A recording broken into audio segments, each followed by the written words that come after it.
SDM साहब की पहली पोस्टिंग उस जगह पर होती है जहां पर उसकी बड़ी बहन की शादी हो रखी थी। जब एसडीएम साहब वहां पर जाकर अपना चार्ज संभालते हैं और उसके बाद अपनी गाड़ी को लेकर किसी ज़रूरी मीटिंग से जा रहे थे, तभी अचानक से रास्ते में उन्हें उनकी बड़ी बहन रोड किनारे बैठकर सब्जियां बेचती हुई दिखाई देती है। एसडीएम साहब इस बात को देखकर बड़े ही हैरान होते हैं, क्योंकि उसकी बहन ने उससे कह रखा था कि उसके जीजा अच्छा खासा कमाया करते हैं, लेकिन फिर उसकी बहन को यहाँ पर बैठकर सब्जी क्यों बेचनी पड़ रही है। क्या कारण था जो बहन रोड किनारे बैठकर सब्जी बेच रही थी और एसडीएम साहब को इसके बारे में उसने क्यों नहीं बताया था। पूरी सच्चाई के बारे में जानने के लिए वीडियो को अंत तक जरूर देखें। असम के एक छोटे से गांव में एक परिवार रहा करता है। परिवार के अंदर माता पिता हैं और 2 उनके बच्चे हैं, जिसमें से बड़ी लड़की है जिसका नाम संगीता है और छोटा एक लड़का है जिसका नाम लोकेश है।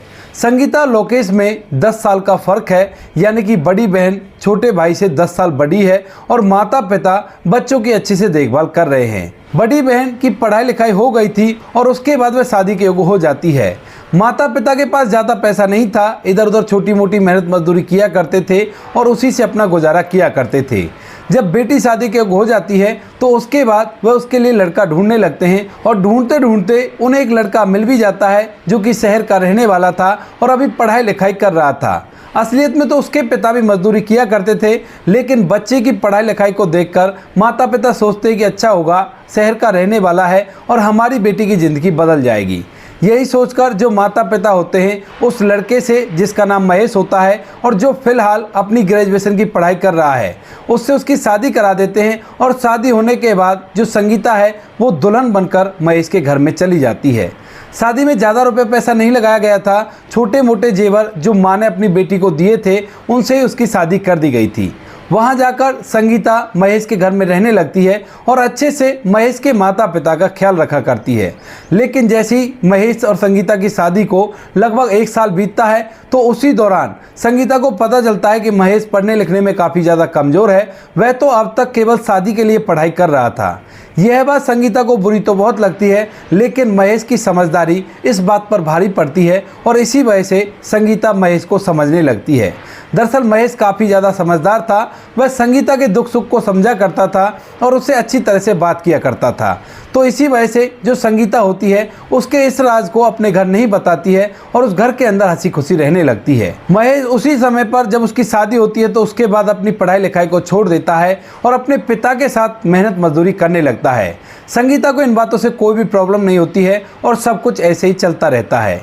इधर जो संगीता के माता पिता हैं, जब उनका बेटा स्कूल की पढ़ाई कर लेता है और आगे वो ग्रेजुएशन में पढ़ने के लिए जाने वाला होता है, उसी दौरान जो संगीता का पिता होता है उसकी किसी बीमारी के चलते मौत हो जाती है और मौत के बाद अब घर के अंदर केवल माँ बेटे रह गए थे। संगीता को जब पता चलता है कि उसके पिता की मौत हो गई है तो उसे बहुत ही बुरा लगता है और वह अपने पिता की मौत पर फूट फूट कर रोने लगती है।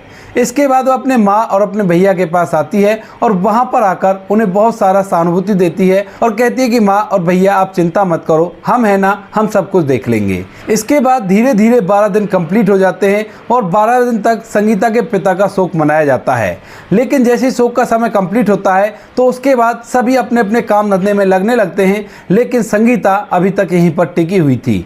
एक दिन शाम के समय जो संगीता की माँ होती है वह अपने बेटे लोकेश से, जिसने अभी अभी स्कूली पढ़ाई की है और वह ग्रेजुएशन में एडमिशन लेना चाहता है, तो उससे कहने लगती है कि बेटा अब पढ़ाई लिखाई बहुत हो गई, तुझे कोई ना कोई मेहनत मजदूरी करनी पड़ेगी ताकि तू घर का खर्च चला सके, क्योंकि अब तेरे पिता तो रहे नहीं है, अब कैसे घर का खर्च चलेगा। ऊपर से मेरी तबीयत भी खराब रहा करती है, मैं भी थोड़ा बहुत काम करूंगी और तुम भी थोड़ा बहुत काम करना, तो घर का खर्च चल जाएगा। इस बात को सुनकर जो उसका छोटा भाई लोकेश होता है वह अपना सिर नीचे की तरफ करता है और हाँ में हिलाकर वहां से अंदर की तरफ चला जाता है। दरअसल लोकेश पढ़ने लिखने में काफ़ी ज़्यादा होशियार है और वह पढ़ाई लिखाई करके एक बड़ा अधिकारी बनना चाहता है। इस बारे में संगीता को भी पता है, संगीता की माँ को भी पता है और यहाँ तक कि संगीता के पति को भी पता है। अक्सर संगीता के जो पति होते हैं वह लोकेश की पढ़ाई लिखाई को लेकर बहुत ज़्यादा अलर्ट रहते हैं और अपनी पत्नी से कहा करते हैं कि तुम्हारा भाई पढ़ने लिखने में काफ़ी अच्छा है तो उसकी पढ़ाई लिखाई को कभी भी बंद मत होने देना। लेकिन यहाँ पर आज पिता की मौत के बाद भाई की पढ़ाई लिखाई बंद होती हुई दिखाई दे रही है। इसके बाद संगीता वहाँ से अपने ससुराल चली जाती है और वहां जाकर अपने पति से इन सभी बातों के बारे में कहती है। जब उसका पति ये बात सुनता है कि उसके भाई की पढ़ाई लिखाई रोकी जा रही है तो उसके बाद उसे भी बड़ा ही दुख होता है और वह अपनी पत्नी से कहता है कि ये तो बहुत गलत हो रहा है, ऐसा नहीं होना चाहिए। तभी संगीता कहती है कि इसका तोड़ मेरे पास तो है, लेकिन उसके लिए आपको मेरा साथ देना होगा। मैंने अपनी तरफ से फैसला इसलिए नहीं लिया क्योंकि तुम मेरे पति हो और पति की आज्ञा के खिलाफ कोई भी बात नहीं करना चाहिए। इसके बाद पति पत्नी में बातें होती हैं और बातों के दौरान संगीता कहने लगती है कि कैसा हो जब हम अपनी माँ और अपने भाई का खर्च खुद ही उठा ले और इसके लिए चाहे मुझे भी मेहनत करनी पड़े, कोई भी परेशानी नहीं है। अब पति इस बात को सुनता है तो थोड़ी देर तक सोच विचार करता है और सोच विचार करने के बाद महेश अपनी पत्नी से कह देता है कि तुम बिल्कुल सही कह रही हो, इससे कम से कम तुम्हारे भाई की पढ़ाई लिखाई पर कोई दिक्कत नहीं आएगी। यह बात सुनकर संगीता भी इस बात के लिए राजी हो जाती है, लेकिन तभी जो महेश होता है वह इस बात के बारे में अपने माता पिता को बताने से मना कर देता है। संगीता ने उससे कहा था कि मैं घर वालों से कहूंगी कि मेरे पति अच्छी खासी नौकरी किया करते हैं, जब तक लोकेश की पढ़ाई चलेगी उसका सारा खर्च वो उठाने के लिए बोल रहे हैं। यही बातें तय करके जो संगीता होती है वहां से अपने मायके जाती है और मायके जाकर अपनी माँ को लोकेश की पढ़ाई को रोकने से मना कर देती है। कहती है कि माँ, पिताजी भी कहा करते थे कि बेटा पढ़ने लिखने में होशियार है तो जरूर से कोई सरकारी नौकरी प्राप्त करेगा, तो इसी वजह से आप इसकी पढ़ाई बंद मत करवाओ। इसके लिए चाहे जितने भी पैसे खर्च आएंगे मैं अपने आप उन पैसों का इंतजाम कर दूंगी और तुम्हें भी अगर एक्स्ट्रा पैसे चाहिए होंगे तो वो भी मैं कर दूंगी, लेकिन भाई की पढ़ाई लिखाई मत रुकवाओ। अब जो माँ होती है वह भी अपने बेटे की पढ़ाई लिखाई नहीं रुकवाना चाहती, लेकिन फिलहाल घर के अंदर पैसे रुपयों की तंगी थी, इसी वजह से माँ मना कर रही थी। जब बेटी इतना साहस दिखाती है तो उसके बाद माँ भी अपनी बेटी से कह देती है कि ठीक है बेटी, अगर ऐसी बात है तो मैं थोड़ी बहुत मेहनत मजदूरी करके अपने गुजारे लायक पैसे निकाल लूंगी, अगर तुम अपने भाई की पढ़ाई लिखाई करवा सकती हो तो। इसके बाद लोकेश की पढ़ाई लिखाई दोबारा से चालू करवा दी जाती है और इसके लिए जो उसकी बहन संगीता होती है वह वहां पर जहां पर उसकी शादी हो चुकी थी उसी शहर के अंदर एक चौराहे पर सब्जियों का ठेला लगाने लगती है और वहां पर सब्जियां बेचने लगती है। इधर उसका पति भी कुछ पैसे बचाया करता और उन पैसों को बचाकर अपनी पत्नी को दे दिया करता। साथ में जो संगीता थी वह भी अपने पैसों को इकट्ठा करके बार बार जाकर अपने भाई और अपनी माँ को दे आया करती। उनका खुद का खर्चा भी था, उनके 2 बच्चे थे और उनकी देखभाल भी करनी थी, तो सभी चीजों को वो अच्छी तरह से मैनेज कर रहे थे, कोई भी कैसी भी दिक्कत नहीं थी। संगीता ने लोकेश का एक ग्रेजुएशन के कॉलेज में एडमिशन करा दिया था और धीरे धीरे समय बीतने लगता है। समय के साथ साथ जो लोकेश होता है वह पढ़ाई लिखाई में और भी ज्यादा मन लगाता है। जब उसे पता चलता है कि उसकी पढ़ाई लिखाई के लिए पैसे जीजा दे रहे हैं और वो भी अपने माता पिता से चुपचाप, तो इसके बाद वह भी दिन रात एक करके मेहनत करता है और उसके दिमाग में यही बात थी कि जल्द से जल्द मैं कामयाब हो जाऊं और कामयाब होने के बाद अपने जीजा के इस कर्ज को जल्द से उतार दूं। यही सोचकर वह खूब सारी पढ़ाई करता है और अपनी ग्रेजुएशन को अच्छे नंबरों से पास कर लेता है। लेकिन इसके बाद अब उसे बाहर जाकर कोचिंग करनी थी और कोचिंग करने के लिए उसे एक साथ में कुछ ज़्यादा पैसे चाहिए थे। यह बात वह अपनी बहन को बताता है और बहन इस बात को सुनकर थोड़ी सी हैरान और परेशान हो जाती है। लेकिन तभी अचानक से उसे ज्ञात होता है उन जेवरों के बारे में जो जेवर उसके पिता ने उसे दिए थे शादी के टाइम पर, और वह जेवर अभी भी उसके पास रखे हुए थे। तो वह अपने पति की आज्ञा लेकर उन जेवरों को बेचकर उसके पैसों से लोकेश को कोचिंग करने के लिए भेज देती है और लोकेश अपनी कोचिंग करने लगता है। इधर जो माँ होती है उसको भी कुछ पैसों का सहारा दिया करती है और धीरे धीरे समय बीतने लगता है। लोकेश की मेहनत काफी ज्यादा थी और इस मेहनत के चलते वह एक ही साल के अंदर एसडीएम के पद को हासिल कर लेता है। और जैसे इस बात के बारे में वो अपनी बहन और अपनी माँ को बताता है तो वो लोग बड़े ही खुश हो जाते हैं। इसके बाद वो बताता है कि अब कुछ दिनों की मेरी ट्रेनिंग है और ट्रेनिंग करने के बाद मुझे पोस्टिंग मिल जाएगी। माँ और बहन इस बात से बड़े ही खुश होते हैं और उसके बाद जो लोकेश होता है वह अपनी ट्रेनिंग करने के लिए चला जाता है। कुछ दिनों की ट्रेनिंग करने के बाद उसकी पोस्टिंग हो जाती है और उसकी पहली ही पोस्टिंग उस जगह पर हुई थी जहां पर उसकी बहन की शादी हो रखी थी। इसके बाद जो लोकेश होता है वहां पर अपनी पोस्टिंग संभालने लगता है। लेकिन जैसे ही लोकेश शुरू के दिन ही वहां से अपनी गाड़ी में बैठकर बाहर जाता है किसी मीटिंग को लेने के लिए किसी बड़े अधिकारी के पास, तो उसी दौरान उसकी रास्ते में रोड किनारे सब्जी बेच रही एक महिला पर नजर पड़ती है, जो और कोई नहीं उसकी वही बहन संगीता थी जिसने उसे यहां तक पहुंचा दिया था। लोकेश जैसे ही अपनी बहन को इस हालत में देखता है तो एकदम से उसकी आंखें भर आती हैं और वह फौरन से अपनी गाड़ी को अपनी बहन के पास रोक लेता है। रोकने के बाद उस गाड़ी से उतरता है और उतरने के बाद अपनी बहन के पास खड़ा होकर कहता है कि बहन आप यहाँ पर कैसे। इस बात को सुनते ही जो संगीता अभी तक अपना नीचे का सर करके सब्जियों को बेच रही थी, वह एकदम से अपने भाई की तरफ देखती है और जैसे ही भाई उसका सामने उसे दिखाई देता है तो उसकी आंखों से भी आंसू टपकने लगते हैं और वह फूट फूट कर रोने लगती है।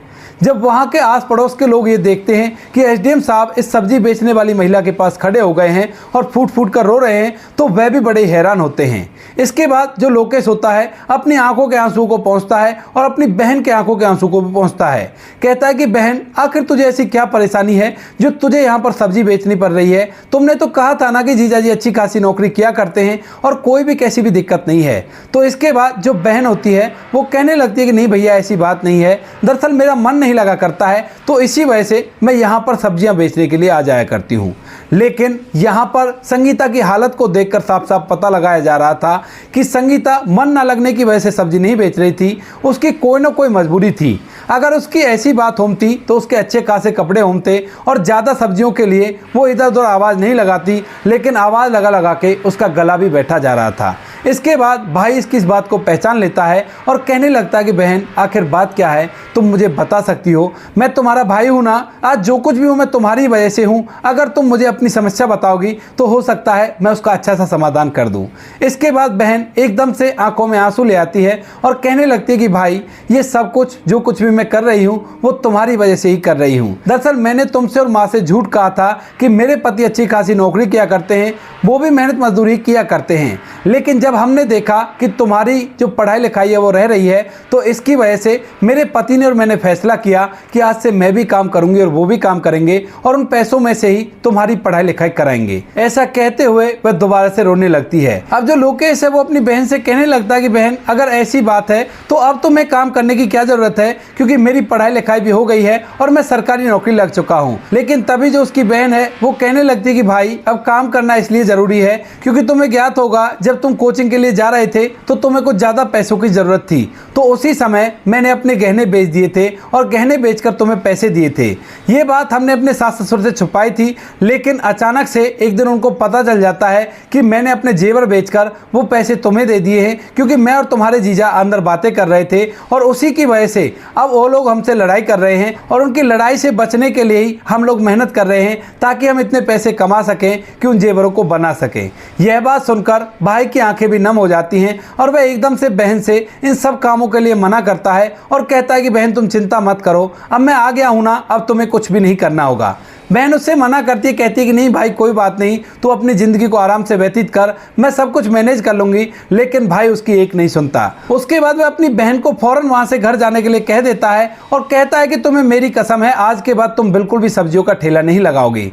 लोकेश वहाँ से अपनी मीटिंग को लेने के लिए चला जाता है और मीटिंग लेने के बाद शाम को सीधा अपनी बहन के घर पर पहुँच जाता है। वहाँ जाने के बाद सबसे पहले वो अपने जीजा के पैर छूता है, अपनी बहन के पैर छूता है और उनका आशीर्वाद लेता है। कहता है कि बहन, जीजा, आप लोग मेरे लिए माँ बाप से भी बढ़कर हो, क्योंकि आप लोगों ने जो मेरे लिए बलिदान दिया है शायद कोई बहन अपनी भाई के लिए नहीं कर सकती, लेकिन अब मेरी बारी है और मैं अपने कर्तव्य को जरूर से निभाऊंगा। ऐसा कहकर लोकेश अपनी बहन से सब्जियों का ठेला लगाने के लिए तो साफ साफ मना ही कर देता है और ऊपर से अपने जीजा के लिए भी एक छोटे से रोजगार का प्रबंध करा देता है।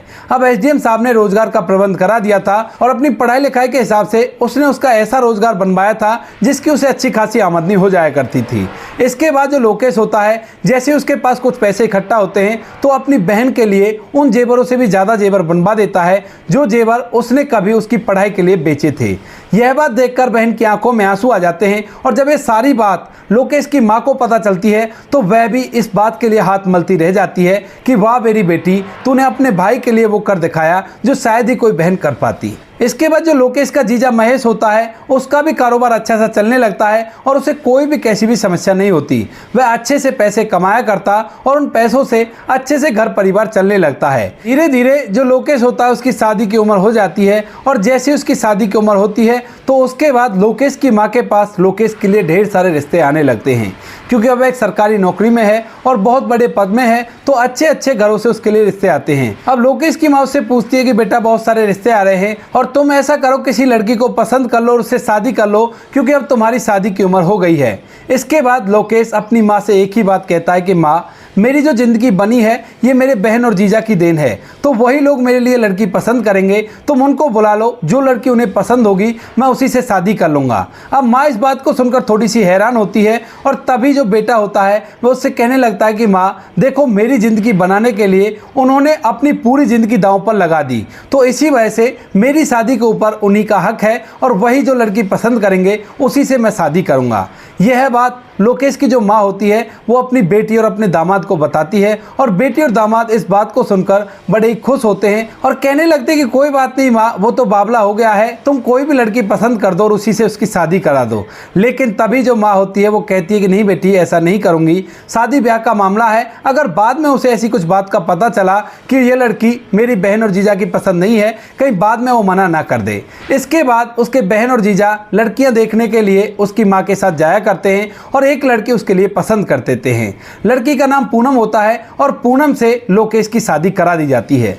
पूनम जिसके अंदर संस्कार कूट कूट कर भरे हुए थे और वह ज़्यादा पैसे वाले लोग तो नहीं थे, लेकिन लड़की की सुंदरता और संस्कार की वजह से वह रिश्ता हो जाता है और इसके बाद लोकेश अपने जीवन को पूनम के साथ व्यतीत करने लगता है। लोकेश शादी के बाद पूनम को साफ साफ हिदायत दे देता है कि देखो, चाहे जो भी हो, लेकिन जीवन में कभी भी मेरी बहन और जीजा का अनादर मत करना, क्योंकि उन्होंने ही मेरी ये ज़िंदगी बनाई है। जब पूनम उससे पूछती है कि किस तरह से बनाई है, तो वह पूरी कहानी जब पूनम को बताता है तो पूनम भी इस बात को सुनकर हाथ पर हाथ रखे बैठ जाती है, क्योंकि उसने भी ऐसा कभी आज तक नहीं सुना था। जो भी इस कहानी को सुनते हैं वो सभी लोग इस कहानी को सुनकर आश्चर्यचकित हो जाते हैं और कहते हैं कि बहन हो तो ऐसी हो, वरना बेशक से ना हो। तो दोस्तों ये थी आज की कहानी। आपको कहानी जैसी भी लगी हो कमेंट सेक्शन में बता देना। वीडियो अगर अच्छी लगे तो वीडियो को लाइक और चैनल को सब्सक्राइब जरूर करें, ताकि हमें थोड़ा सा हौसला मिले आप लोगों के लिए ऐसे अच्छे वीडियो बनाने के लिए। इन कहानियों को सुनाने का उद्देश्य किसी को परेशान करना बिल्कुल भी नहीं है। यह कहानी आपको इसलिए सुनाई जाती है ताकि आप लोग इन कहानियों में से कुछ ना कुछ सीख सको और अपने जीवन में उस चीज़ को अप्लाई कर सको। मिलते हैं किसी नेक्स्ट वीडियो नए टॉपिक के साथ, तब तक के लिए जय हिंद, जय भारत, जय हिंदुस्तान।